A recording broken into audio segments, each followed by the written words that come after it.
अस्सलाम वालेकुम। SM news के साथ मैं हूं मुकद्दर रज़ा।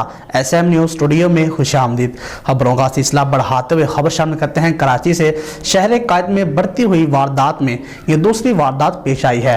कराची के इलाके कायदाबाद मुर्गी खाना पर कायम मोबाइल फ्रेंचाइज से दिन दिहाड़े 4 मुलजिमान कैश और मोबाइल फ़ोन लूटकर फरार हो गए। इसी हवाले से बात करेंगे ब्यूरो चीफ जुल्फ़कार अली से। जी जुल्फ़कार, आगाह कीजिएगा इस हवाले से। जी बिल्कुल, इस हवाले से पुलिस का कहना है कि मोबाइल फ्रेंचाइज लूटने की वारदात शाह लतीफ़ टोन थाने की हदूद कायदाबाद मुर्गी खाना पर पेश आई। वारदात की CCTV वीडियो भी सामने आ गई है।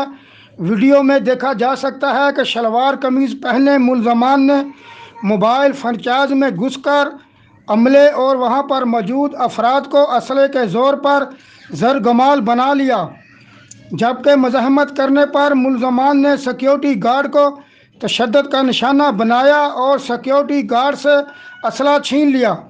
वीडियो में देखा जा सकता है कि चेहरे पर मास्क लगाकर डाकुओं ने शनाख्त छुपाई हुई है, जबकि मुलजमों के हाथों में असला देखा जा सकता है।